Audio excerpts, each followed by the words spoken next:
Sa kasal, lumapit ang maliit na anak na babay ng nobya sa mikropono at, naluhaan ang mamata, ay sinabi. Nanay, patawad at hindi ko ito nasabi sa iyo noon pa. Ang katahimikan ay bumalot sa bulwagan, at ito ay pinunit ng sigaw nobyo. Huwag mong subukan. Isara mo ang iyong bibig. Nagulat ang lahat ng mabisita at lumingon sa namumutlang nobyo. At pagkatapos ay inihayak ng maliit na babae ang kanyang maliit na sikreto. Si Aling Elena ay mag-isang nagpapalaki sa kanyang 5 taong gulang na anak na si Karina. Namatay ang ama ng bata nang siya ay 3 taong gulang pa lamang. Isang aksidente sa konstruksyon. Noong panahong iyon, si Art ang unang nagbalita sa kanya tungkol sa trahedyang ito, na nagtatrabaho kasama ang kanyang asawa na si Mateo at ang kanyang matalik na kaibigan. Nakatayo si Elena sa gate ng daycare center, nakasandal sa malamig na bakod na bakal. Ang malamig na simoy ng hangin ay ginugulo ang kanyang maitim na buhok, at automatiko niyang inayos ito, habang nakatingin sa walang laman na playground. Nakalat na ang mabata sa kani-kanilang bahay, ang tanging natira ay ang huling mga magulang, nagmamadaling kunin ang kanilang maliliit. Tiningnan niya ang kanyang relo 5 minuto pa bago matapos ang klase ni Karina. 2 taon. Eksaktong 2 taon na ang nakalipas. Ang kanyang buhay ay nahati sa dati at pakatapos. Bago ang tawag na iyon. Bago ang balitang iyon. Bago lumitaw si Art sa pintuan ng kanilang apartment na may mapupulang mata at nanginginig na boses. Ipinikit ni Elena ang kanyang mga mata. Sinusubukang palayasin ang mga alaala. Ngunit ang mga ito ay dumating na parang alon. Tulad ng lagi sa araw na ito. Si Mateo. Ang kanyang Mateo. Nakakilala sila sa universidad sa unang taon sa aklatan. Kinuha niya ang parehong libro sa arkitektura na kinuha niya. Naktama ang kanilang makamay, at nang maktama ang kanilang matingin, naramdaman ni Elena na huminto ang mundo. Ito ay karaniwan, tulad ng sa isang murang nobela, ngunit ito ay totoo. Umiral ang pag-ibig sa unang tingin, naranasan niya ito, sa sarili niya. Mula noon, hindi na sila nahiwalay. Si Mateo, matangkat, na may laging magulong maitim na buhok at malalim na brown na mata. Pinapatawa niya si Elena kahit sa pinakamahirap na oras ng masesyon, at laging nasa tabi nila si Art, ang matalik na kaibigan ni Mateo mula pa sa elementarya payat. Seryoso, na may matalim na baba, at tumutunaw na kulay abong mata. Silang tatlo ay laging makasama, nag-aral, naglalakat, naglalakbay sa kalikasan. Pangatlong gulong. Iyon ang biro nga nilang mga kaklase nang makita sila. Naalala ni Elena kung paano namumuo si Art sa mga salitang iyon. Naninikip ang kanyang panga, tumatalas ang kanyang tingin, ngunit hindi siya kailanman sumasagot. Ngiti lang si Mateo at niyakap ang kanyang kaibigan sa balikat. Magkapatid kami, sabi niya. Diba Art? Pagkatapos universidad, inalok siya ni Mateo sa bubong ang kanilang dormitoryo sa ilalim ng gabituin. Ang singsing ay simple, ngunit para kay Elena, ito ay nangangahulugang ang buong mundo. Sila ay masaya. Tunay na masaya. At pagkatapos ay ipinanganak si Karina. At ang kanilang kaligayahan ay doble. Laging nasa tabi nila si Art. Sa kasal, sabi niya ngang kanilang anak na babae, sa bawat pagdiriwang ng pamilya. Tinawag siya ni Mateo na halos kamag-anak. Ngunit ngayon ay wala na si Mateo. Nanay. Napabalikwas si Elena at idinilat ang kanyang mga mata. Mula sa pintuan ng daycare center ay tumakbo si Karina. Isang maliit na kopya ng kanyang ama na may parehong kulot na maitim na buhok at brown na mata.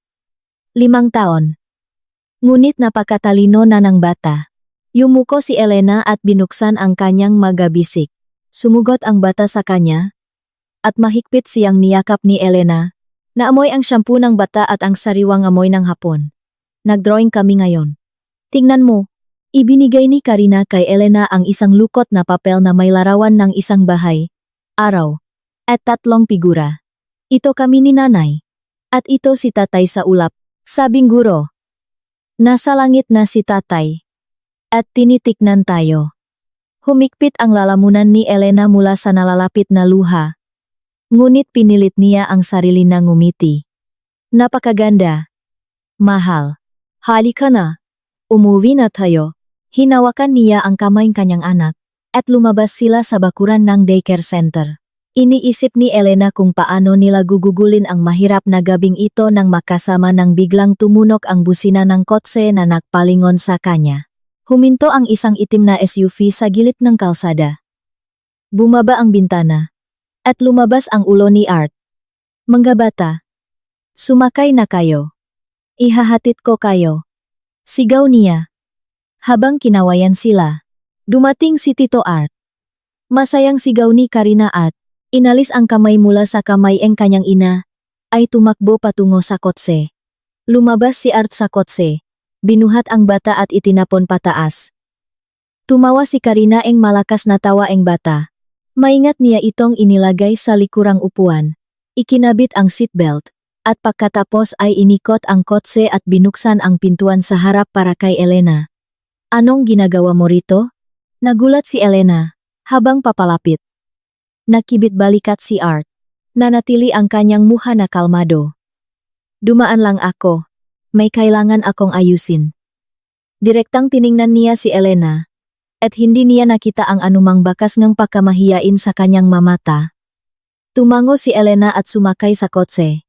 Ang loop ay amoy bagong balat at bahagyang amoy ngang pabango nga laki. Umupo si Art sa likod ng manibela, sinimulan ang makina, at umalis sila. Ang katahimikan ay bumalot sa kotse. Tahimik na kumakanta si Karina ng isang kanta ngam gabata sa likurang upuan, ngunit sa pagitan ng dalawang matatanda, ay tila nabuo ang isang hindi nakikitang pader. Nakatingin si Elena sa labas ng bintana sa madumadaang kalye. Sa mailang taong nagmamadali pawi sa takip silim, nakahanda ang lungsod para sa gabi, nagsisindi ang makailaw. Tahimik si Art. Mahigpit na hawak ang manibela. Ang kanyang mapanga ay nanikip. At napansin ni Elena kung paano siya humingangang malalim ng ilang beses, na parang nagtitipon ng lakas. Bumili ako ng mag-grocery at alak. Sa wakas ay sabi niya, hindi inaalis ang kanyang tingin sa kalsada. Naalala ko kung anong araw ngayon. Inabot niya ang kanyang kanang kamay at inilagay ito sa palat ni Elena, na nakapatong sa kanyang matuhod. Ang kanyang kamay ay mainit, medyo magaspang mula sa trabaho. Kailangan mong suporta? Idinagdag niya ng mahina, halos pabulong, upang hindi marinig ni Karina. Naramdaman ni Elena na muling humikpit ang kanyang lalamunan. Tumango siya, hindi makapagsalita. Laging nasa tabi nila si Art sa lupngang 2 taong ito. Nang hindi siya makabangon sa kamamula sa kalungkutan sa mga unang buwan, nang makasakit si Karina. At kailangan nilang pumunta agad sa ospital sa hating gabi, nang kulang ang pera para sa pinakapangunahing pangangailangan, lumitaw siya, na parang nararamdaman kung kailan niya kailangan ng tulong. Ibinibiyahe niya sila sa mga doktor. Binabantayan si Karina ng kailangan ni Elena na magtrabaho. Isang araw, nakakita siya sa mailbox ng isang sobre na may pera at isang tala para sa bagong jacket ni Karina, malapit na ang Pasko. Alam niya na galing ito kay Art, bagaman hindi niya kailanman inamin. Salamat, pilit niyang sabi. Napakalaking ginagawa mo para sa amin. Si Mateo ay kapatid ko, sagot ni Art. At kayo ay kanyang pamilya. Pamilya ko. Nakapunta sila sa bahay ni Elena. Isang lumang 5-story building sa labas ng bayan. Tinulungan ni Art si Karina na bumaba sa kotse, kinuha ang 2 bag ng grocery mula sa trunk at sumunod sa kanila sa hagdanan. Ang elevator, gaya ngang dati, ay hindi gumagana, at umakyat sila sa hagdan patungo sa 3 palapag. Sinalubong sila nga, apartment nga, pamilyar na ginhawa. Isang maliit na 2-bedroom apartment, kung saan ang bawat bagay ay naglalaman ng alala ni Mateo. Ang kanyang malarawan sa dingding. Ang kanyang paboritong tasa sa kusina. Ang kanyang jacket, na hindi pa rin maalis ni Elena mula sa pasilyo.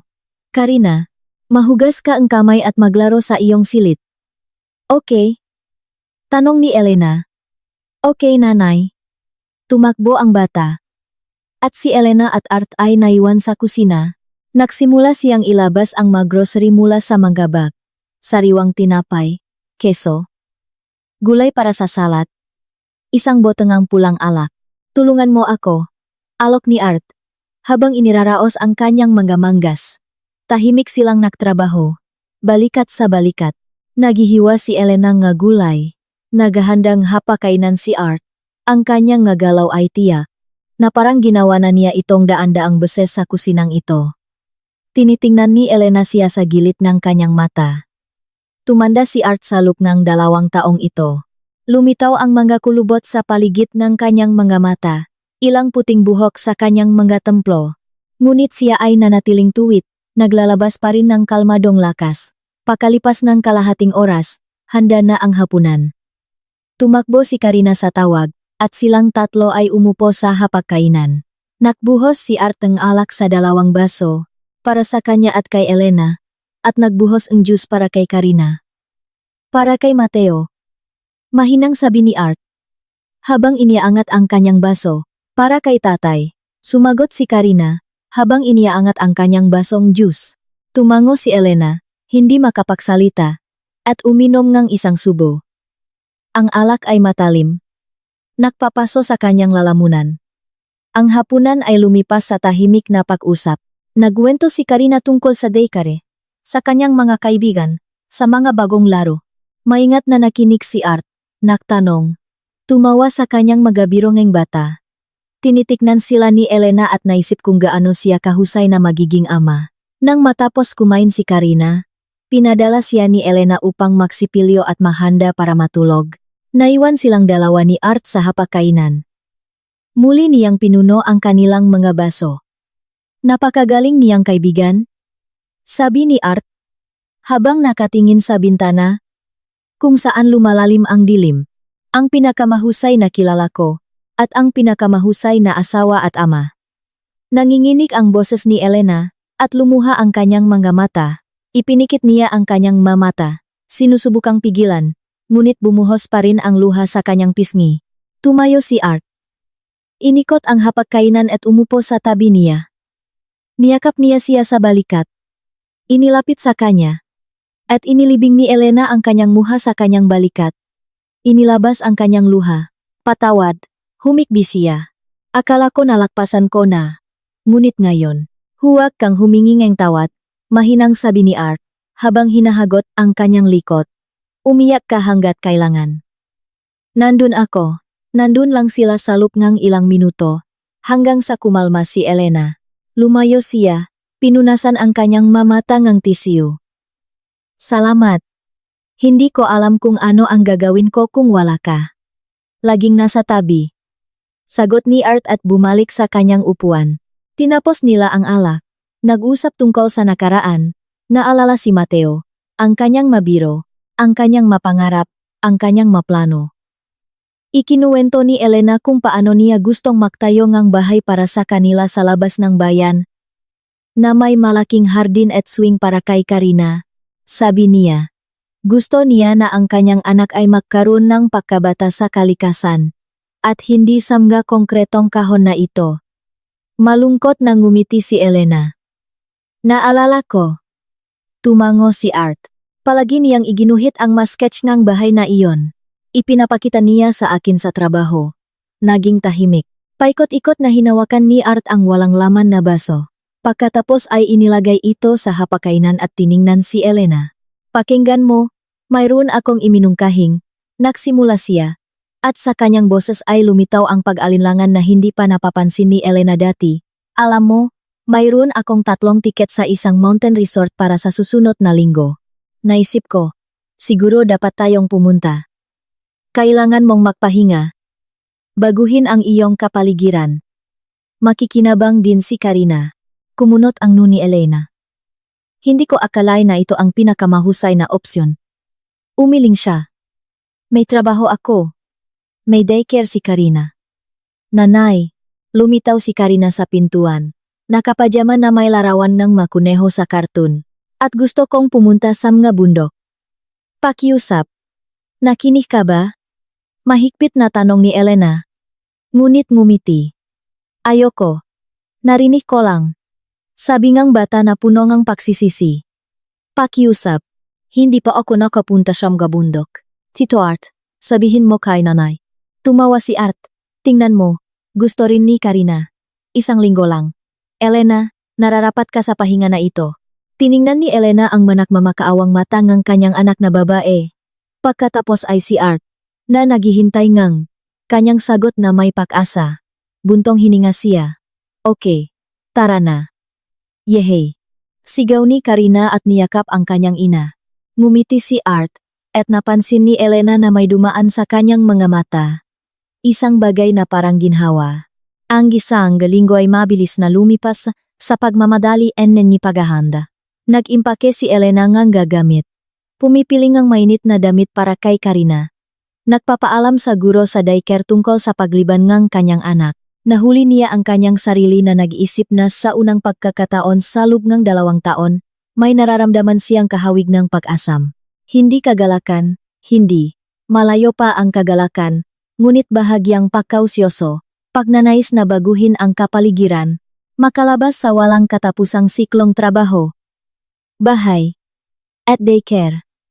Sabadong umaga, maagang dumating si Art upang sunduin sila. Habang nagigising pa lamang ang lungsot, sumilip si Elena sa bintana at nakita ang kanyang SUV na nakaparada sa harap ngang gusali. Nakatayo si Art sa tabi, nakasandal sa hood at umiinom ng kape mula sa isang termos.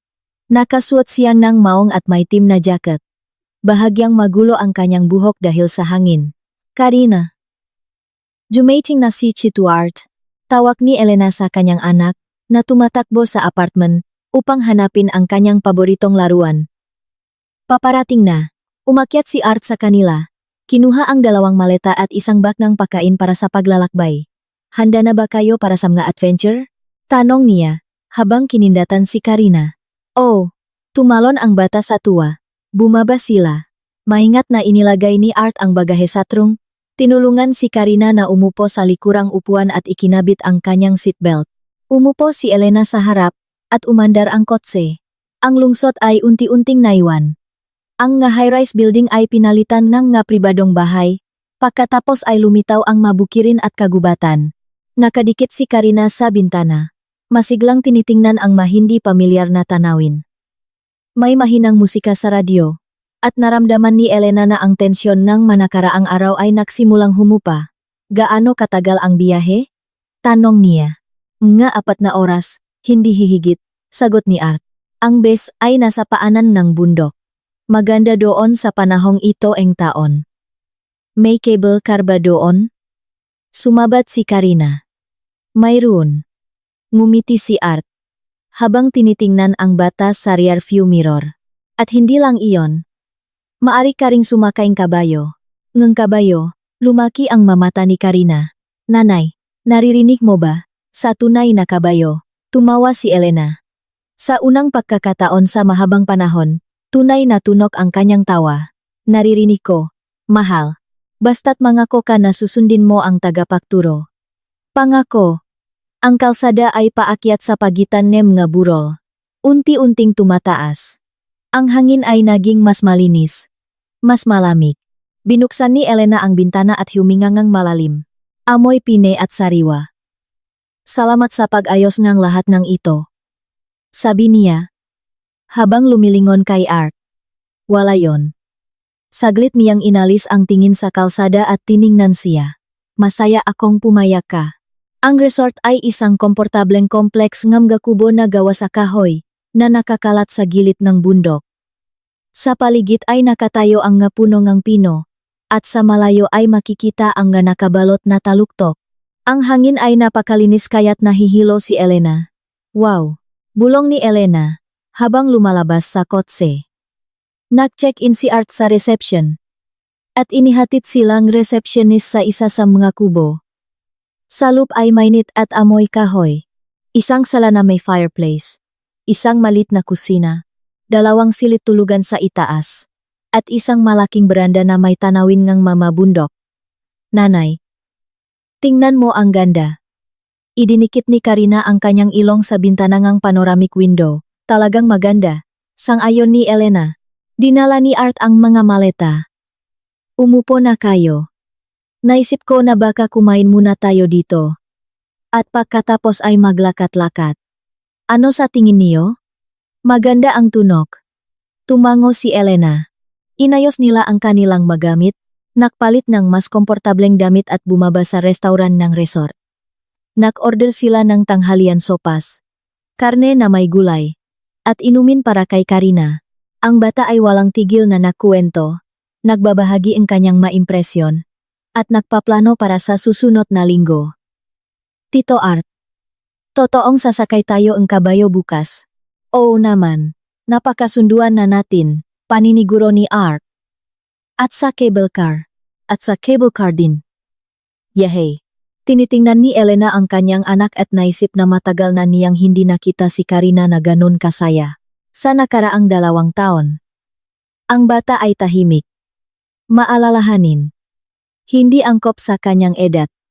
Ngunit ngayon ay naging isang ordinaryong bata muli. Masayahin at walang pakialam. Pagkatapos ng tanghalian, naglakat-lakat sila sa paligid. Ang landas ay dumaan sa isang kagubatan ng paina patungo sa isang observation deck. Tumakbo si Karina sa unahan, nangongolekta ng pinechones at tinitingnan ang mabito. Naglalakat si Art sa tabi ni Elena, minsan hinahawakan ang kanyang siko kapag lumalala ang landas. Napakaganda talaga dito, sabi ni Elena, huminto upang huminga. Salamat sa paglabas mo sa amin sa lungsod. Kailangan ko rin ngang pahinga, inamin ni Art. Maraming trabaho nitong huli. Napagod. Lagi kang nagtatrabahong marami. Kahit noong nasa universidad ka pa. Siguro. Nakarating sila sa observation deck. Sa ibaba ay nakalatag ang isang lambak na napapalibutan ng mga bundok. Papalubok na ang araw. Pininturahan ang kalangitan ng kulay rosas na kulay kahel. Mahal ni tatay ang mga bundok, biglang sabi ni Karina, habang papalapit sa kanila. Sinabi niya sa akin na minsan ay naghike siya kasama si Tito Art. Oh. Naghike kami, tumango si Art. Ang kanyang boses ay naging mas mahina. Matagal na iyon, bago ka ipinanganak. Kuwento ka, pakiusap ng bata. Yumuko si Art sa tabi ni Karina. Kami ngang tatay mo ay pumunta sa bundok sa loob ng 3 araw. Nagdala kami ngang tolda. Mabekpek. Laging nagbibiro ang tatay mo na napakaraming pagkain ang dinala ko, ngunit pagkatapos ay lumabas na sapat lang pala ito. Nakampo kami sa gilid ng lawa, nang huling ang isda, inihaw ito sa apoy, at sa gabi ay tumingin sa mga bituin. Napakarami nila kaya't ang kalangitan ay parang puti. Nakikinig si Karina. Halos hindi humihinga. Mabait si tatay. Ang pinakamabait, sagot ni Art. At napansin ni Elena kung paano nanginginig ang kanyang boses. Kinagabihan, nang bumalik sila sa kubo, nahanda si Art ng hapunan. Tinulungan siya ni Elena, hinihiwa ang magulay para sa salad. Tahimik silang nagtrabaho, ngunit ang katahimikan ay komportable, halos parang bahay. Nakaupo si Karina sa sofa, nanonood ng cartoon at paminsan-minsan ay sinasabi sa kanila ang kwento. Pagkatapos ng hapunan, umupo sila sa tabi ng fireplace. Pinagapoy ni Art. At ang madilang apoy ay naglalabas ngang maanino sa madingding. Nakaupo si Karina sa kandungan ni Elena. Pabigat ang kanyang matalukap ng mata. Anak, oras na para matulog. Bulong ni Elena. Ayoko, antok na bulong ng bata. Bukas ay mahabang araw. Naalala mo ba? Ang makabayo. Okay. Dinala ni Elena ang kanyang anak sa itaas, tinulungan siyang magpalit ng pajama. Inihiga sa kama at hinalikan sa no. Magandang gabi. Mahal. Magandang gabi, nanay. Gusto ko rito. Ako rin. Bumaba si Elena. Nakatayo si Art sa beranda. Nakasandal sa riles. Sa kanyang makamay ay mayroon siyang 2 baso ang pulang alak. Lumabas si Elena sa kanya. At inabot niya sa kanya ang isang baso. Nakatulog na si Karina. Oh. Napagod sa maghapon. Nakatayo silang tahimik, nakatingin sa mga bituin. Ang hangin ay malamig, ngunit hindi nagyayelo. Uminom si Elena ng alak. Ito ay matalim. Nagpapainit. Art, napakalaking ang utang na loob ko sa iyo para sa oras na ito, sabi niya, habang lumilingon sa kanya. Ang dami mong ginagawa para sa amin. Hindi ko alam kung paano kami makakaraos kung wala ka. Elena. Inilagay niya ang kanyang baso sa riles at lumapit sa kanya. hindi ko ito ginagawa dahil sa awa. Kung gayon, bakit? Tinitigan niya ito ng matagal, at biglang naramdaman ni Elena na bumibilis ang kanyang pulso. Mayroong isang bagay na bago sa kanyang mamata. Isang bagay na hindi niya napansin nun, o ayaw niyang mapansin. Dahil mahalaga kayo sa akin, mahinang sabi niya. Napakalaki ngang halaga. Inangat niya ang kanyang kamay at maingat na inalis ang isang hiblangang buhok mula sa kanyang muha. Dumampi ang kanyang mga daliri sa kanyang pisngi, at natigilan si Elena. Mayroong tila isang hindi nakikitang kislap sa pagitan nila. Isang tensyon na pareho nilang nararamdaman ngunit hindi naglakas loob na aminin. Art. Nagsimula siya. Ngunit yumuko siya at hinalikan siya. Ito ay isang malambot, maingat na halik, ngunit mayroon itong napakaraming pinipigilang damdamin kaya't nahilo si Elena. Saglit siyang natigilan, nagulat, ngunit pagkatapos ay tumugon sa halik. Kusanglop na umabot ang kanyang makamay sa kanyang lik, inilalapit siya. Nahalikan sila ang matagal, masigasik, na parang taon na nilang hinihintay ang sandaling ito. Mahigpit na niyakap ni Art si Elena. Mainit at mapilit ang kanyang mga labi. Naramdaman ni Elena na mayroong bumabagsak sa loob niya. Ang pader na itinayo, niya sa loob ngang 2 taon ay gumuho. Nang hindi nahihiwalay. Pumasok sila sa bahay. Isinara ni Art ang pintuan ng beranda. Lumingon sa kanya at muling inilapit siya. Hindi nag-isip si Elena, hindi nagsusuri. Hinayaan niya lamang ang kanyang sarili na maramdaman. Ang kanyang magkamay ay dumudulas sa kanyang likod. Baywang. Balakang. Hinalikan niya ang kanyang lik, naamoy ang amoy ng kanyang balat. Umakyat sila sa hagdan patungo sa kanyang silid. Maingat na isinara ni Art ang pintuan upang hindi magising si Karina. At bumaksak sila sa kama. Mabilis. Hindi maayos na natanggal ang kanilang nga damit. Naramdaman ni Elena ang kanyang malakas na katawan, ang kanyang init, ang kanyang paknanais at ang kanyang sariling paknanais, matalim, halos masakit, na matagal na niyang pinigilan. Nang matapos ang lahat, sila ay nakahiga sa tabi, humihinga ng malalim. Inilibing ni Elena ang kanyang mukha sa kanyang dibdib. Dahan-dahang gumapang ang kanyang magaliri sa kanyang balat, sinusundan ang mapeklat at nunal, nagsimulang bumalik ang katotohanan. Anong ginawa niya? Ito si Art. Ang matalik na kaibigan ni Mateo. Paano niya nagawa iyon? Alam mo, baka hindi dapat. Nagsimula siya, sinusubukang lumayo. Ngunit pinigilan siya ni Art, hinila siya pabalik at hinalikan. Dapat, sabi niya, habang tinititigan siya sa mata. Gusto kong laking nasa tabi ninyo. Naging pamilya na kayo sa akin. Elena, tigilan mo na ang pagpapahirap sa sarili mo. Tumahimik siya sandali. Pagkatapos ay huminga ng malalim. Magpakasal tayo.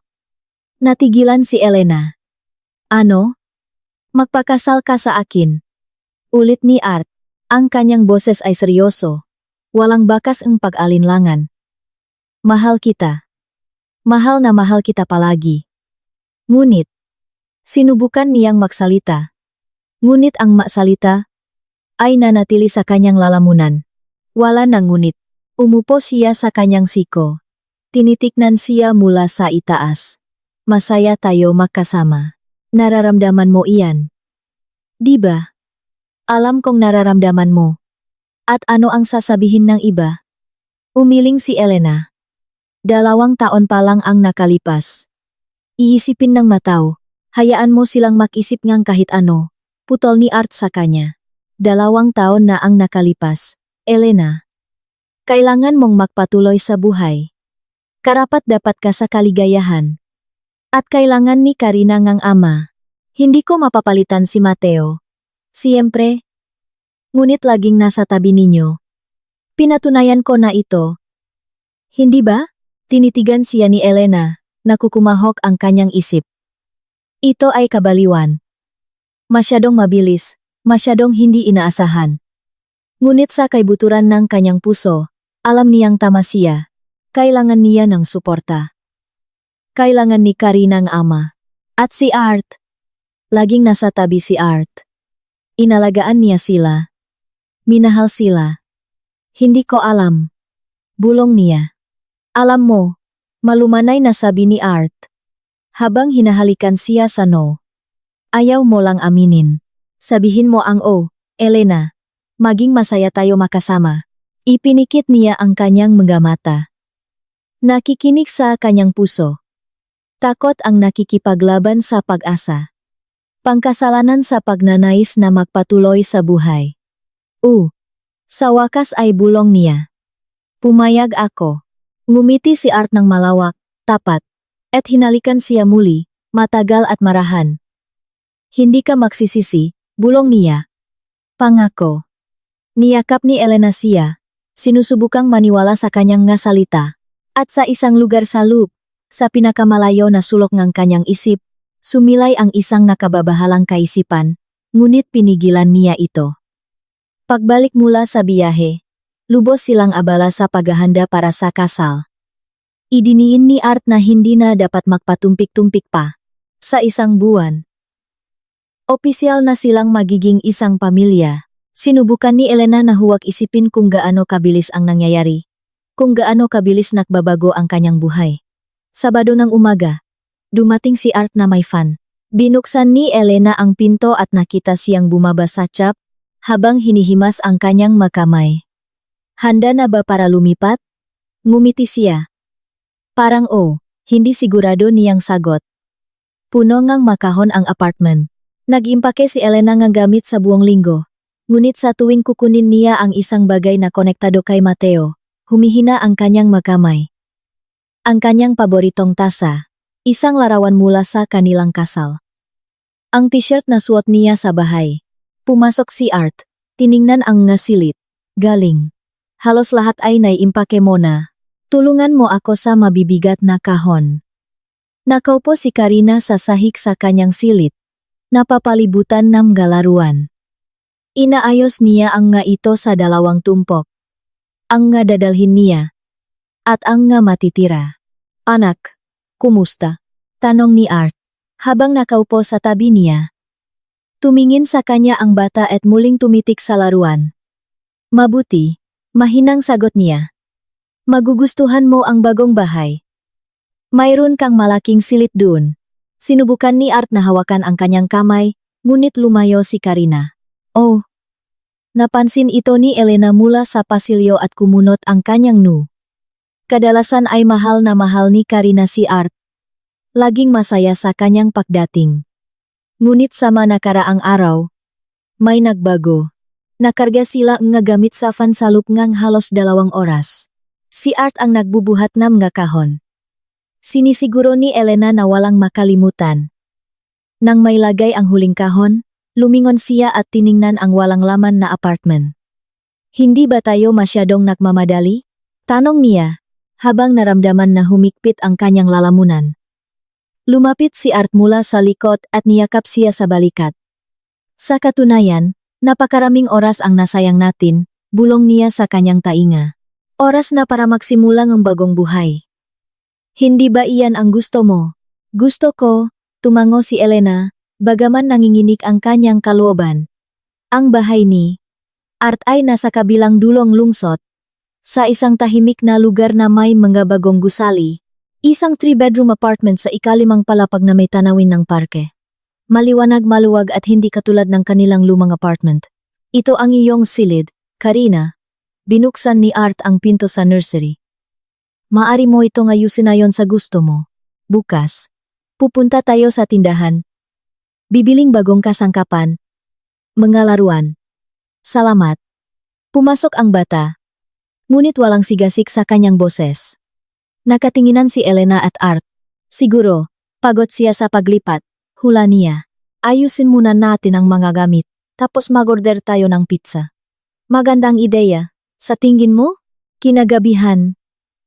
Nang makatulog si Karina sa kanyang bagong silid, kinuha ni Elena ang kanyang telepono at nag-text kay Emma. Pwede tayong magkita bukas. Kailangan nating mag-usap. Dumating ang sagot halos agad-agad. Oo naman. Sa cafe natin sa 3:00. Okay. Kinabukasan, abala si Elena sa pag-ayos ng mga kahon, paglalagay ng mga gamit sa mga kabinet, at pagtatangkang umayon sa bagong bahay. Umalis si Art para magtrabaho sa umaga, at kasama niya si Karina. Nangako siyang dadalhin ito sa amusement park. 2:00, nagbihis si Elena at nakpunta sa sentro. Ang Cafe by the Fireplace ay ang paborito nilang lugar ni Emma mula pa nung kolehiyo. Komportable, na may malambot na armchair at amoy ngang sariwang tinapay. Nakaupo na si Emma sa isang mesa sa tabi ng bintana. Matangkat, pula ang buhok, na may maliwanag na berdeng damit. Angkat, nakita siya mula sa malayo. Nang makita si Elena, kinawayan siya nito. Kamusta, kaibigan? Tumayo si Emma at niyakap siya. Ang ganda mo. May nangyari ba sa iyo? Umupo si Elena sa tapat. Nag-order ng cappuccino. May balita ako sa iyo. Naramdaman niyang nanginginig ang buong katawan niya sa pag-alinlangan. Ikaw ang aking abay sa kasal. Natigilan si Emma na may tasa sa kanyang kamay. Lumaki ang kanyang berdeng mata. Ano? Kasal? Idinikit niya ang tasa sa mesa nang napakabilis kaya't tumapon ang kape. Elena, seryoso ka ba? Ganap. Tumayo si Emma at niyakap ang kanyang kaibigan. Ilang customer ang lumingon sa kanyang sigaw, ngunit wala siyang pakialam. Siyempre, gagawin ko. Diyos ko. Napakasaya ko para sa iyo. Kailan? Saan? Sabihin mo sa akin lahat agad. Tumawa si Elena. Sa unang pagkakataon sa mahabang panahon, naramdaman niya ang tunay na kaligayahan.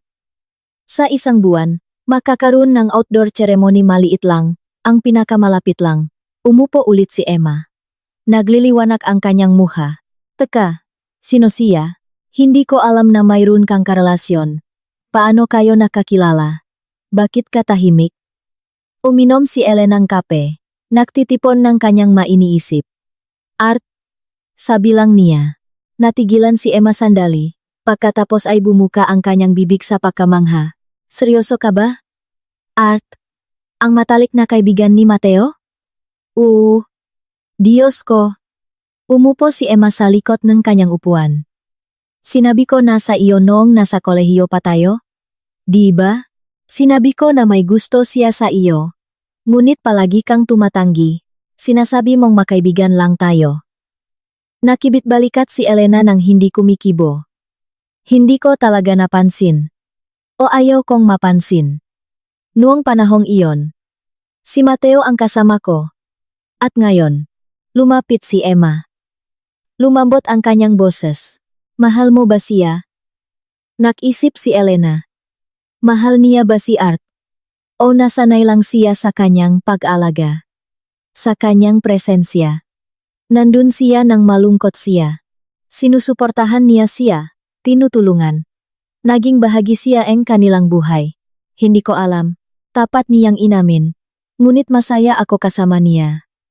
Inaalagaan niya kami, at kailangan ni Karina ngang ama. Naintindihan ko, tumango si Emma. Ang mahalaga ay masaya ka. Karapat-dapat ka dito, kaibigan. Nag-usap pa, sila ni isang oras. Tinalakay ang mga detalye ni kasal, mga damit, mga bisita, ang menu. Nagalok si Emma ngang kanyang tulong sa pag-organisa. At buong pasasalamat na pumayag si Elena. Nang magpaalam sila sa cafe, niyakap ni Emma, nang mahigpit ang kanyang kaibigan. Napakasaya ko para sa iyo, Elena. Ngunit kung may mangyari, kung kailangan mong tulong, tumawag ka anumang oras. Okay, okay. Ngumiti si Elena. Umuwi siya kinagabihan. Sa pasilyo pa lang, narinig na niya ang boses ni Art mula sa sala. Karina, tama na. Sinabi ko na sa iyo. Mabilis na pumasok si Elena. Nakatayo si Art sa gitna ng silit. Namumula ang kanyang muha sa pagkayamot. Nakaupo si Karina sa sofa, nakakulong. Nanginggilit ang luha sa kanyang pisngi. Anong nangyayari dito? Matigas na tanong ni Elena. Lumingon si Art, at agad na lumambot ang kanyang mukha. Wala naman. Nagpaparinig lang si Karina. Ayaw niyang ayusin ang kanyang malaruan. Anak? Anong nangyari? Lumapit si Elena sa kanyang anak at umupo sa tabi niya. Tahimik ang bata. Umiling lang, habang yumayakap sa kanyang ina. Karina, kinakausap kita. Niyakap siya ni Elena. Bakit ka umiyak? Ayokong manirahan dito. Humikbi ang bata. Gusto kong umuwi. Pero ito na ang ating bahay ngayon. Mahal. Maganda dito, di ba? Mayroon kang malaking silit, mga bagong laruan. Ayoko. Ibinilibing ni Karina ang kanyang mukha sa kanyang balikat. Naguguluhan na tiningnan ni Elena si Art. Nakibit balikat siya. Panahon ngang pag-angkop. Kailangan niyang masanay, hula niya. Oh, siguro. Tumango si Elena. Habang hinahagot ang likot ng kanyang anak. Sige. Anak, ihiga na kita para matulog. Okay? Bukas ay bagong araw. Dinala niya. Si Karina sa nursery. Tinulungan siyang magpalit ng pajama at inihiga sa kama. Hawak ng bata ang kanyang kamay, hindi binitawan. Nanay, babalik ba tayo sa ating apartment? Hindi. Mahal, dito na tayo nakatira ngayon, at laging kasama natin si Tito Art. Oh, magiging tatay mo siya. Hindi ba maganda iyon? Tahimik si Karina. Nakatingin sa kisame. Hinaplos ni Elena ang kanyang ulo. Anong problema mo? Maari mo bang sabihin sa akin? Wala. Mahinang sagot ng bata. Magandang gabi, nanay. Magandang gabi, mahal. Lumabas si Elena ngang silit. Isinara ang pinto. Pumunta siya sa kusina, kung saan nagbubuhos si Art ng whiskey. Art, anong nangyari kay Karina? Tanong niya. Sinusubukang hindi maging mapanumbat. Mukha siyang malungkot at tahimik. Hindi ko pa siya nakita ng ganoon. Uminom si Art. Hindi siya tiningnan. Hindi ko alam. Nagsinungaling siya. Siguro. Pagod lang. Paglipat. Bagong kapaligiran. Kailangan ngam gabatang oras upang masanay sa mga pagbabago. Siguro. Tama ka. Lumingon siya sa kanya. Lumambot ang kanyang mukha. Niyakap niya siya sa baywang. Inilapit sa kanya. Huwag kang mag-alala. Magiging maayos din ang lahat. Masasanay si Karina. At magiging masaya tayo. Pangako. Tumango si Elena at niyakap siya. Ngunit sa loob niya ay nanatili ang isang hindi kanais-nais na pakiramdam ng pagkabalisa. Umupo sila sa sala, makayakap sa sofa. Nagbuhos si Art ng alak para sa kanila. At tinalakay nila ang kasal. Naisip ko na baka makdiwang tayo sa panoramic restaurant. Iminungkahi niya. Mayroon silang magandang silit na may tanawin ng lungsod. Maganda ang tunog. Ilang tao ang iimbitahan natin? Mga 30, hindi hihigit. Ang pinakamalapit lang. Ang kaibigan mo si Emma. Ilang kasama sa trabaho, mga kamag-anak. Okay. Ipinagpatuloy nila ang pagpaplano nga detalye. Menu, musika, dekorasyon. Nakatuon at masipag si Art. Isinulat ang lahat sa isang notebook. Tinitignan siya ni Elena, at naisip na talagang sinisikap niyang gawing perpekto ang lahat, ngunit sa kaibuturan ng kanyang puso ay nanatili ang isang kakaibang pakiramdam.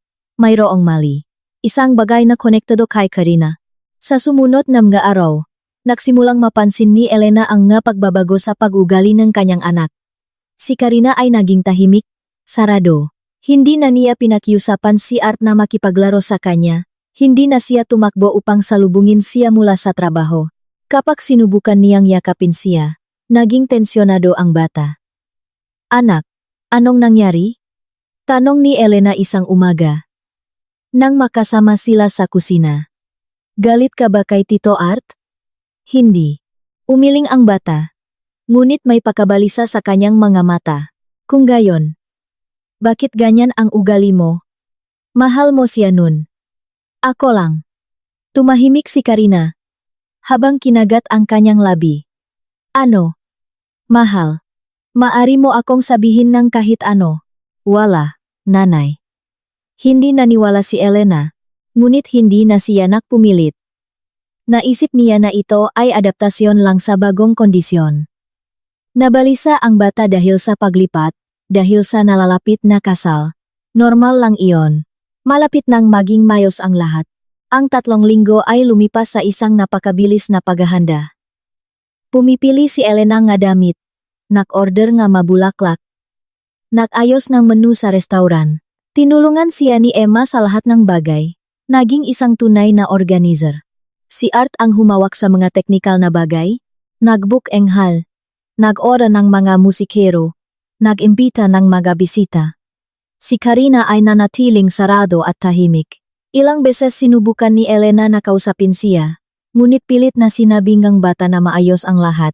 Isinisi ito ni Elena sa mga pagkabahalangang bata at sinubukang bigyan ng mas maraming atensyon ang kanyang anak, ngunit siksik ang iskedyul ng paghahanda sa kasal.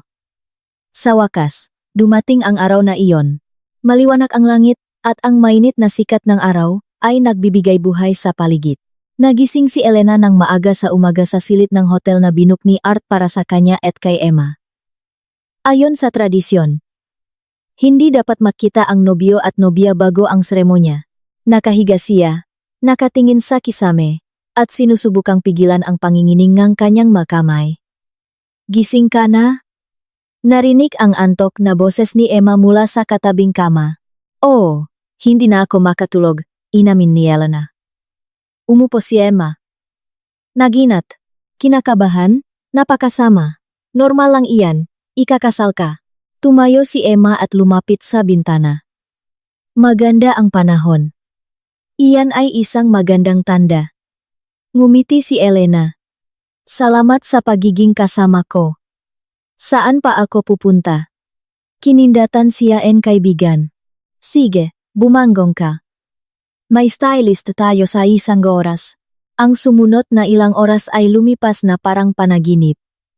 Ginawang stylist ang buhok ni Elena. Mataas, elegante, na may ilang hiblang buhok na nakawala. Naglagay ng makeup ang makeup artist. Light, natural, nagpapatingkat sa kanyang mapupulang mata at mataas na pisngi. Si Emma ay abala sa tabi. Nag-ayos ng mga detalye. Kumukuha ng larawan sa bawat sandali. Diyos ko, Elena, napakaganda mo. Humanga si Emma nang isuot ni Elena ang damit. Ang damit ay simple ngunit elegante, kulay gatas, na may las na pang-itaas at dumadaloy na palda. Walang labis na detalye, walang pagmamalaki. Eksakto ang gusto ni Elena. Nakatayo siya sa harap ng malaking salamin sa silid at tiningnan ang kanyang refleksyon. Isang estranghero ang nakatingin sa kanya. Maganda, nakabihis. Ngunit may pagkabalisa sa kanyang mga mata. Hoy! Kaibigan. Lumapit si Emma mula sa likod at ipinatong ang kanyang mga kamay sa kanyang balikat. Ikaw ang pinakamagandang nobya. Tigilan mo na ang pag-alala. Sinusubukan ko. Kinakabahang ayos ni Elena sa kanyang damit. Kakaiba lang ito. Hindi ko akalain na magpapakasal ako muli. Ngunit karapat-dapat ka dito. Malumanay na sabi ni Emma. Mabait si Art. Mahal ka niya. Magiging maayos ang lahat. Tumango si Elena. Sinusubukang maniwala sa mga salitang ito. Ang seremonya sa labas ay gaganapin sa The Manor. Isang magandang lugar na may tanawin ng lawa. Isang puting arko, na pinalamutian ng nga bulaklak. Ang nakatayo laban sa hapon na tanawin. Ang maupuan para sa mga bisita ay nakaayos sa isang semicircle. Nang dumating ang limusin sa complex, naramdaman ni Elena na bumilis ang tibok ng kanyang puso. Hawak ni Emma ang kanyang kamay. Magiging maayos ang lahat. Huminga ka. Lumabas sila ng kotse. Sinalubong sila ng organizer na nakangiti. Dumating na ang nobya. Nasa lugar na ang mabisita. Magsisimula tayo sa 5 minuto. Nagpunta si Elena sa isang hiwalay na silid para mahanda. Dun nahihintay si Karina sa kanya na nakasuot ng isang formal na kulay rosas na damit. Nakaupo ang bata sa isang upuan. Seryoso ang kanyang muha. Anak, kumusta ka?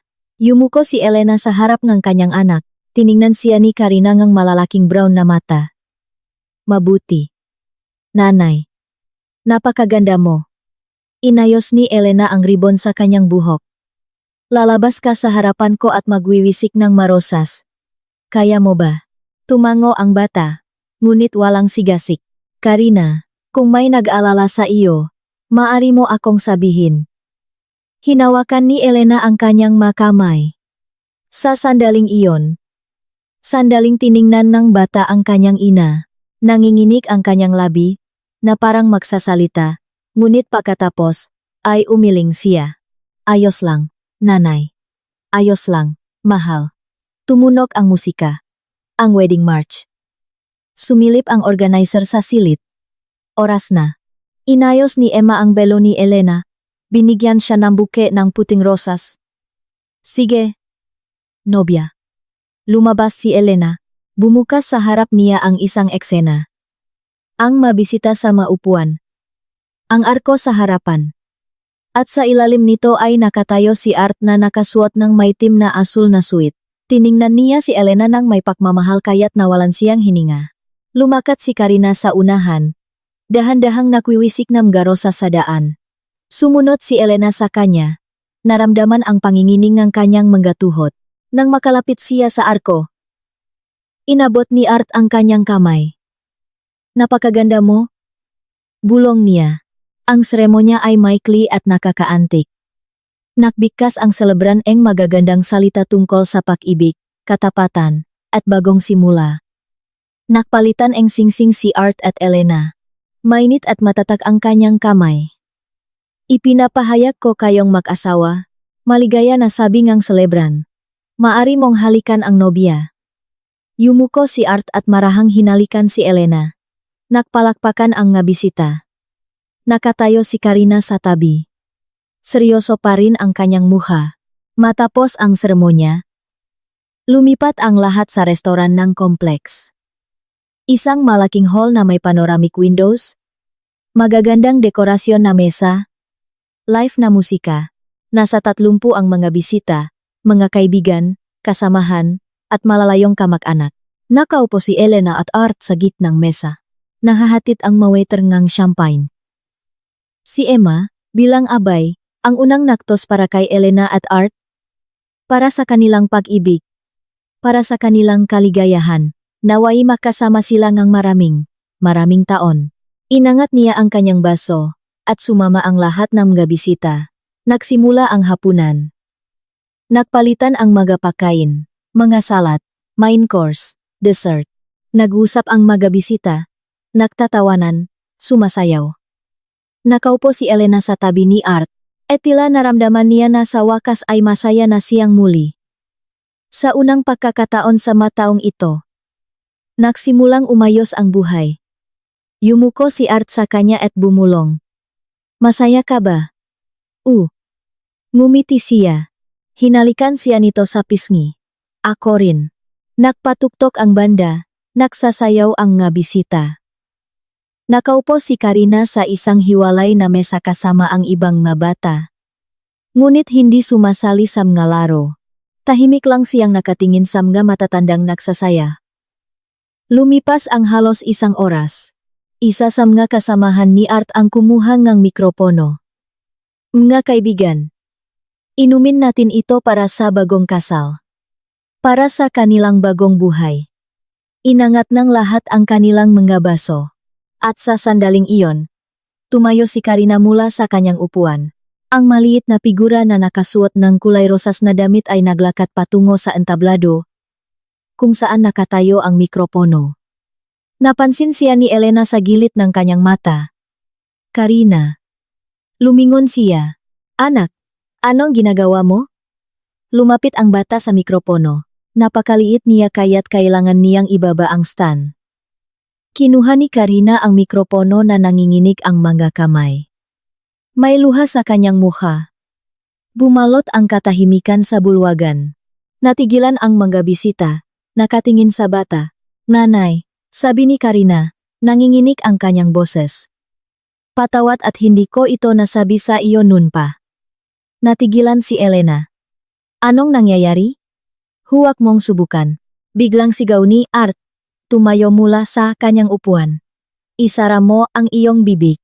Namula ang kanyang mukha sa galit. Humakbang siya patungo sa entablado, ngunit instinktibong tumayo ang ilang bisita, humarang sa kanyang daan. Nagulat ang lahat at lumingon sa nobyo. Naramdaman ni Elena na nawalan siya ng kulay sa mukha. Art, ano? Nagsimula siya. Ngunit nagpatuloy si Karina. Nanginginig ang kanyang boses sa pag-iyak. Nanay. Si Tito Art ang pumatay sa tatay. Tinulak niya siya. Huminto ang oras. Naramdaman ni Elena na bumibigay ang lupa sa ilalim ng kanyang mapaa. Dahan-dahan siyang tumayo. Nanginginig ang kanyang mga kamay. Ano? Bulong niya. Karina? Anong sinasabi mo? Umiyak ng mas malakas ang bata. Ngunit nagpatuloy. Nang wala ka sa bahay, may isang tiyahin na dumating. Humihingi siyang pera. Sabi niya, kung hindi niya bibigyang pera, pupunta siya sa pulis at sasabihin na siya ang pumatay kay Mateo, ang tatay ko. Sumugot si Elena sa kanyang anak, niyakap siya, idinikit sa kanyang sarili. Ngunit paano ka? Kailan nangyari iyon? Nang araw na umalis ka papunta kay Tita Emma, humikbi si Karina. Narinig ko silang nag-usap. Binigyan niya siyang pera. At sinabi na huwag na siyang bumalik. At pagkatapos ay nakita niya ako. Sabi niya, kung sasabihin ko sa sinuman, mamamatay ka rin. Tulad ni tatay. Naramdaman ni Elena na parang bumaksak ang lahat sa kanyang kalooban. Lumingon siya kay Art. Nakatayo siya. Nakakuyom ang mga kamao. Namumula ang kanyang muka. At maniniwala ka ba rito? Tumawa siya ng histerikal. Ito ay biro lang. Implikasyon ng bata. Sinubukan niyang humakbang pasulong. Ngunit tatlong lalaki dalawang kasamahan at ang kapatid ni Elena ang humawak sa kanya sa braso. Huwag kang gumalaw. Babalang isa sa kanila. Bitawan niyo ako. Sigaw ni Art, sinusubukang kumawala. Nakatayo si Elena sa harap ng kanyang anak, pinoprotektahan ito ng kanyang katawan. Nanginginig ang kanyang boses sa galit at sakit. Tumawag ng pulis. Agad, hawak na ni Emma ang kanyang telepono, dinadial ang numero. Hindi inalis ni Elena ang kanyang mga mata kay Art. Art, pinaniwalaan kita. Ikaw ang matalik na kaibigan ni Mateo. Paano mo nagawa iyon? May nasira sa kanyang mukha. Ang maskarangang isang mapakmalasakit na kaibigan ay nahulog. Inilantat ang nakatago sa ilalim nito sa lahat ng mga taong ito. At sa tingin mo ba ay gusto kong laging nasa ikalawang pwesto? Bulong niya. Laging pangatlong gulong. Nakikita ko siyang nakukuha ang lahat ng gusto ko. Inagaw ka niya sa akin. Anong sinasabi mo? Bulong ni Elena. Minahal kita mula pa noong araw na iyon sa aklatan. Ngunit hindi mo man lang ako tiningnan. Siya lang. Laging siya lang. Nanginginig ang kanyang boses at naging sigaw. At hindi man lang niya ito pinahalagahan. Inakala niyang siya ay dapat makaroon ka. Baliw ka. Niyakap ni Elena si Karina ng mas mahigpit. Siguro. Tumawa si Art. Ngunit ngayon ay akin ka. O kung hindi, wala kayong mapapatunayan. Ito ay mga salita lang ng bata. Walang ebidensya. Hahanapin namin ang babaeng iyon. Matigas na sabi ng kapatid ni Elena. At sasabihin niya ang lahat. Pakalipas ng 10 minuto, dumating ang pulisya. 2 opisyal ang pumasok sa bulwagan, na nakababat pa rin sa gulat na katahimikan. Ang mga bisita ay nakatayo sa mga grupo, nagbubulungan, hindi makapaniwala sa nangyayari. Anong nangyari dito? Tanong ng senior officer. Si Elena, habang yakap pa rin si Karina, ay humakbang pasulong. Ang taong ito, itinuro niya si Art, ang pumatay sa aking asawa 2 taon na ang nakalipas. Ang aking anak na babae ay saksi sa isang pag-usap na nagpapatunay ng lahat. Mayroong isang babae na nagbabanta, na alam ang katotohanan. Tiningnan ng opisyal si Art. Totoo ba ito? Hindi. Kalokohan iyan. Sigaw ni Art. Implikasyon lang ng bata. Wala akong ginawa. Kailangan mong sumama sa amin sa istasyon para magbigay ng pahayag. Sabi ng opisyal. Pareho kayo. Pupunta ako. Tumango si Elena. Karina, mananatili ka ba kay Tita Emma? Hindi, nanay. Kasama ako. Kumapit ang bata sa kanyang damit. Okay, mahal. Makasama tayo. Dinala si Art na nakaposas. Sumisigaw pa rin siya, sinusubukang kumawala, ngunit mahigpit siyang hawak ng mga pulis. Nakatayo si Elena sa gitna ng walang laman na bulwagan na nakasuot ng kanyang damit kasal. Mahigpit na niyakap ang kanyang anak. Nakalat ang mga bisita. Hindi alam kung ano ang sasabihin. Lumapit si Emma sa kanyang kaibigan. Niyakap siya sa balikat. Halika. Mahina niyang sabi. Kasama ako sa iyo. Sa presinto, nagbigay ng pahayag si Elena. Ikinuwento ni Karina ang lahat ng narinig niya noong araw na iyon. Inilarawan niya ang babae matangkat. Nakasuot ng itim na jacket, na may maikling buhok. Hahanapin namin siya. Paniniguro ang investigador. At kung makumpirma ang iyong mga salita, magsasampa kami ng kasong kriminal. Tumango si Elena. Hindi makapagsalita.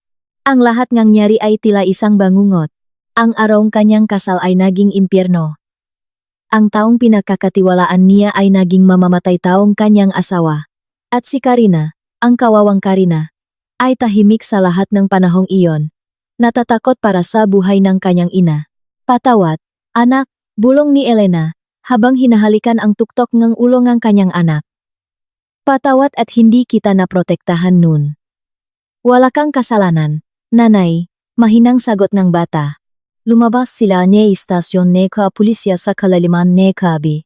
Dinala sila ni Emma sa kanyang bahay.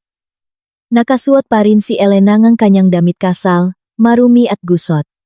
Nakaupo siya sa sofa, yakap si Karina, na sa wakas ay nakatulog sa kanyang kandungan. Pagkatapos ang gabing iyon, ang buhay ni Elena ay naging sunod-sunod na pagtatanong, mga pagpupulong sa mga investigador, at walang katapusang paghihintay. Bumalik siya sa lumang apartment. Nagpunta ulit si Karina sa kanyang daycare sa mga pamilyar na guro at kaibigan. Nagbago ang bata pagkatapos ng kasuklam-suklam na kasal na iyon. Naging mas bukas siya, mas masalita, na parang nabawasan ang isang mabigat na pasanin. Wala na ang pagkabalisa sa kanyang mamata, ang tensyon na napansin ni Elena sa nakaraang linggo. Nanay, hindi na ba natin ulit makikita si Tito Art? Tanong ni Karina isang umaga habang nag-almusal. Natigilan si Elena na may hawak na tasang kape. Hindi. Mahal. Hindi na. Mabuti. Tumango ang bata at ipinagpatuloy ang pagkain ng lugaw. Nagpatuloy ang investigasyon. Si Investigator Alex Santos ay isang bihasang profesional na seryoso sa kaso. Ilang beses niyang tinawag si Elena para magbigay ng pahayag. Tinanong siya ng detalyado tungkol kay Art. Sa kanyang pag-ugali. Sa araw na iyon 2 taon na ang nakalipas. Sabi mo, si Art ang nagbalita sa iyo tungkol sa pagkamatay nga iyong asawa. Tanong ang investigador, habang nagsusulat sa kanyang notebook. Oh. Dumating siya kinagabihan. Sinabi na nakaroon ng aksidente sa konstruksyon, na nahulog si Mateo mula sa taas, at naniwala ka sa kanya. Oo naman, bakit hindi ko paniniwalaan? Siya ang matalik na kaibigan ni Mateo. Makapatid sila. Tumango si Santos. Naintindihan ko. Sabihin mo sa akin. Naging kakaiba ba ang pag-ugali ni Art sa loob ng 2 taon pagkatapos? Nag-isip si Elena. Hindi, nandun siya, tinulungan kami, laging maalalahanin, mapagmalasakit. Akala ko, nanginginig ang kanyang boses. Akala ko na mabait lang siya. Na sumusuporta sa pamilya ng yumaw niyang kaibigan, ngunit sa katunayan ay nililigawan niya ang iyong pagmamahal. Tinapos ng investigador. Oh. Bulong ni Elena. Oh, ang pinakamahirap ay hanapin ang babaeng binanggit ni Karina. Kinuhang investigador ang footage mula sa mga security camera sa bahay ni Art nung araw na iyon. Nakita talaga sa footage ang isang babae na nakasuot ng itim na Amerikana, na pumasok sa gusali at lumabas pakalipas ng 20 minuto. Ipinakita ni Santos ang footage kay Karina. Ito ba siya? Malumanay niyang tanong. Maingat na tiningnan ng bata ang screen at tumango. Oh, ito ang tiyahin. Mula sa mga recording, natukoy ang numero ng kotse na hinamit ng babae. Pagkatapos ay natukoy ang kanyang pagkakakilanlan. Sing. Lisa de la Cruz, 42 taong gulang, isang manggagawa sa konstruksyon kung saan namatay si Mateo. Nang tawagin siya para tanungin, una niyang itinanggi ang lahat. ngunit mapilit ang investigador. Gen. De la Cruz, alam namin na naroroon ka sa konstruksyon noong araw ng pagkamatay ni Mateo. Alam namin na pumunta ka kay Art at humingi ng pera. Mayroon kaming saksi. Mas mabuting sabihin mo na ang lahat. Nakaupo ang babae, nerbiyos na hinahagot ang kanyang nga daliri. Sa wakas, bumigay siya. Okay, sasabihin ko ang lahat, ngunit gusto ko ang garantiya na hindi ako makukulong. Tatalakayin namin iyan sa Tagausik. Ang gunit una, ang katotohanan, at ikinuwento ni Lisa. Saksi nga siya noong araw na iyon. Nakita niya kung paano lumapit si Art kay Mateo. Kung paano sila nag-usap. Kung paano siya tinulak ni Art. Natakot siya at tumakbo. Ngunit pakalipas ng 1.5 taon, nang magkaroon siya ng mga problema sa pinansyal, nagpasya siyang gamitin ang impormasyon na iyon. Nahanap niya si Art. Humingi ng prakapalit ng kanyang katahimikan. Magkano ang ibinigay niya sa'yo? Tanong ni Santos. 50,000 muna. Pagkatapos ay bumalik ako ng 2 beses. At sa huling pagkakataon ay nakita kang isang maliit na bata. Hindi ko alam na may bata doon. Ibinilibing ni Lisa ang kanyang ulo. Gusto ko lang ng pera. Hindi ko akalain na aabot sa ganun kalayo. Ang kanyang pahayag ay naitala. Naidokumento. Ang kaso ay isinumite sa korte. 4 na buwan ang lumipas mula sa kasuklam-suklam na kasal na iyon. 4 na buwan. Kung saan sinubukan ni Elena na bumalik sa normal na buhay. Ngunit bawat paalala nangyari ay ibinabalik siya sa gabing iyon. Ahil inaresto agad si Art, hindi na naisumite ang papeles ng kasal sa munisipyo, kaya't ang kasal ay itinuring na walang bisa, na parang hindi ito nangyari. Nandun si Emma sa buong panahon, dumadating siya tuwing gabi, nahahanda ang hapunan. Binabantayan si Karina nang umalis si Elena, para sa isa pang pagtatanong o pagpupulong sa abogado. Hindi ko alam kung ano ang gagawin ko kung wala ka, sabi ni Elena. Kakayanin mo, sagot ni Emma. Malakas ka. Mas malakas ka kaysa sa inaakala mo. Sa wakas, dumating ang araw ng korte. Nagsuot si Elena ang isang formal na itim na damit. Tinali ang kanyang buhok sa isang bun. Nanatili si Karina kay Emma. Sinabi ngang investigador na maaring tawagin ang bata bilang saksi. Ngunit susubukan nilang iwasan ito. Ang kanyang pahayag ay naitala sa video ng maaga sa presensya ng isang psikologis ng bata. Maliit ang courtroom. Umupo si Elena sa unang hanay. Sa tabi niya ay umupo si Investigator Santos. Magiging maayos ang lahat. Mahina niyang sabi. Mayroon tayong lahat ng ebidensya. Tumango si Elena. Hindi makapagsalita. Pumasok si Art. Nakasuot siya ng kulungan, payat, at hindi ahit. Nang pumasok siya, agad na nakita niya si Elena. Nanlamig siya. Mayroong galit sa kanyang mamata, na may halong iba pa. Kabaliwan, desperasyon. Umupo siya sa bangko nga nasasakdal. Sa tabi niya ay umupo ang kanyang abogado, isang batang lalaki na nakasuot ng mamahaling suit. Tumayo. Nagsisimula na ang paktinik na korte. Anunsyong Claire. Pumasok ang huwes. Isang babae na may edad na 50, na may kulay abong buhok at istriktong mukha. Umupo siya. Inayos ang kanyang salamin at binuksan ang kaso. Kaso numero 347. Akusado. Art Fernandez. Akusasyon nenge pagpatay kay Mateo de la Cruz. Magsisimula na tayo sa pagdinig. Tumayo ang tagausik. Isang lalaki na nasa edad midlife na may folder nenge mega dokumento. Iginagalang na huwes. Handa ang prosekusyon na maglahat ng ebidensya ng pagkakasalan ng nasasakdal. Nagsimula ang mahabang proseso. Binasa ang tagausik ang mga materyales ng kaso. Ipinakita ang mga video recording ng pagtatanong kay Karina. Iniharap ang mga eksperto. Sinubukan ang abogado ni Art na kontrahin ang bawat detalye. Ang pahayag ng bata ay hindi maaring maging batayan para sa isang akusasyon, sabi niya. 5 taong gulang pa lang ang bata. Maari siyang magkamali, mag-imbento. Ngunit mayroon pa ring saksi. Kaumadong sakot ang takausik. Isang matandang tao na nakakitang lahat gamit ang kanyang sariling mga mata. Tinawag si Gang. Lisa. Lumakat ang babae patungo sa upuan ng saksi. Nanumpa. Mukha siyang takot. Nerbiyoso. Gang. Lisa, sabihin mo sa korte kung ano ang nakita mo noong Oktubre 23, 2 taon na ang nakalipas, sa lugar ng konstruksyon. Pakiusap ng huwes. Humingangang malalim si Lisa. Nagtatrabaho ako doon bilang accountant. Nang araw na iyon, huli akong umalis. Kailangan kong tapusin ang ulat. 8:00 ng gabi.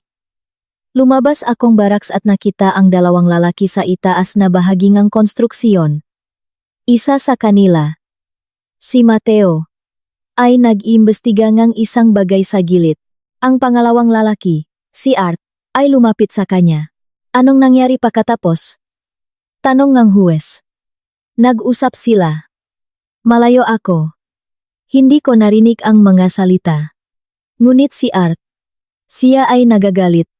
Kumakaway ngang makamay. At pagkatapos, nanginginig ang kanyang boses. Pagkatapos ay hinawakan niya si Mateo sa balikat at itinulak.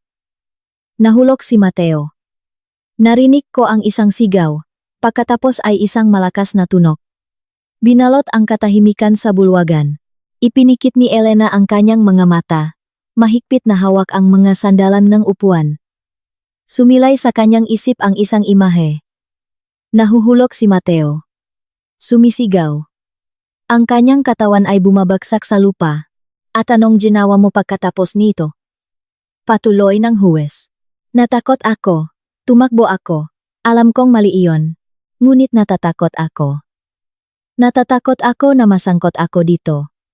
Umalis lang ako at sinubukan kong kalimutan. Ngunit pagkatapos ay pumunta ka kay Art at humingi ng pera. Ibinaba ni Lisa ang kanyang ulo. Oh, mali iyon. Ngunit may utang ako. Makapautang. Naisip ko. Tumahimik siya. Ilang beses ka nakatanggap ng pera mula sa kanya? 3 beses. Kabuuang 150,000. Tumalon ang abogado ni Art. Iginagalang na huwes. Ang saksing ito ay isang manghihikayat. Ang kanyang pahayag ay hindi maaring ituring na mapakakatiwalaan. Ngunit ito ay tumutukma sa pahayag ng bata. Tutol ngang tagausik.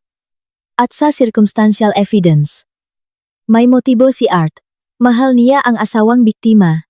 Pagkatapos ng pagkamatay ni Mateo, aktibo niyang niligawan ang balo, at sa huli ay pinakasalan siya. Lahat ng ito ay nagpapahiwatig ng sadyang pakilos. Pinukpok ng huwes ang martilyo. Nasa sakdal. Nais mo bang magbigay ng pahayag? Dahan-dahang tumayo si Art. Namumutla ang kanyang mukha. Ngunit matatak ang kanyang tingin. Oo, iginagalang na huwes. Magsalita ka. Huminga siyang malalim. Minahal ko si Elena mula pa noong kolehiyo. Totoo iyan. Ngunit hindi ko pinatay si Mateo. Nung gabing iyon, nag-usap kami sa construction site. Sinabi ko sa kanya na masama ang pakikitungo niya sa kanyang asawa, na hindi niya ito pinahahalagahan. Nagtalo kami, ngunit hindi ko siya tinulak, siya mismo ang nadapa at nahulog. Ito ay kasinungalingan. Hindi napigilan ni Lisa. Nakita ko kung paano mo siya itinulak. Nagsisinungaling ka para sa pera. Sigaw ni Art. Binabantaan mo ako. Nagbayad ako dahil natakot ako na siraan mo ako. Pinukpok ulit na huwes ang martilyo. Tahimik. Isa pang pagsabok. At aalisin ko kayo sa bulwagan. Nagpatuloy ang paglilitis. Tinawag ang mga eksperto. Mga saksi mula sa construction site. Makasamahan ni Art at Mateo. Mas maraming detalye ang lumabas, na bumubuong ng isang kumpletong larawan. Sa wakas, pagkatapos ang 3 arawng pagdinig, nagtungo ang huwes sa isang pagpupulong. Nakaupo si Elena sa pasilyo, umiinom ang tubig mula sa vending machine. Dumating si Emma sa pagtatapos ng pagdinig at umupo sa tabi niya. Kumusta ka? Mahina niyang tanong. Hindi ko alam, tapat na sagot ni Elena. Pagod na ako. Gusto kong matapos na ito. Pakalipas ng 1 oras, tinawag ang lahat pabalik sa bulwagan. Bumalik ang huwes. Hindi mabasa ang kanyang mukha. Tumayo. Nagsisimula na ang pagdinig ng korte. Tumayo ang lahat. Binuksan ng huwes ang folder at nagsimulang basahin ang hatol. Isang mahaba, punong legal na termino na teksto. Nakikinig si Elena, ngunit tila dumadaan lang ang mga salita sa kanya. Hanggang sa marinig ang pangunahing punto. Ipinahayag na si Art Fernandez ay nakasala sa pagpatay kay Mateo de la Cruz. Hatol. Panghabambuhay na pagkakakulong sa isang piitan na may mahigpit na seguridad. Bumagsak si Art sa bangko. Tinakpan ang kanyang mukha na kanyang magakamay. May sinabi sa kanya ang kanyang abogado. Ngunit hindi siya tumugon.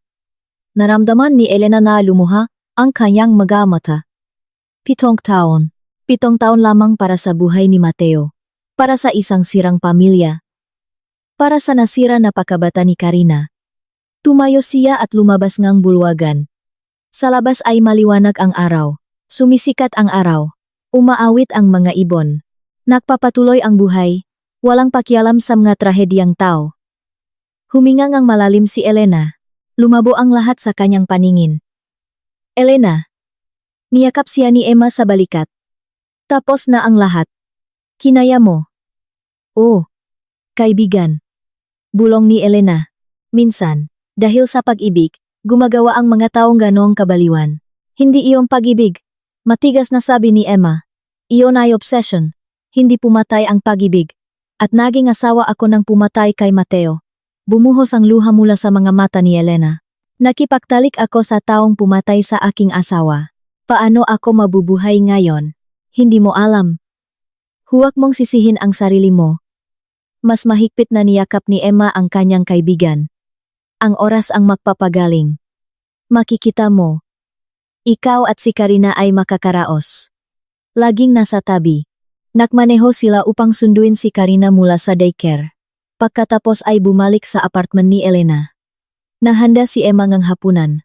Binuksan ang isang bote ng alak. Nakaupo sila sa kusina habang nanonood si Karina ng makarton sa silid. Para sa katarungan, inangat ni Emma ang kanyang baso. Para sa katarungan, sumagot si Elena. Uminom sila. Mapait ang lasang alak.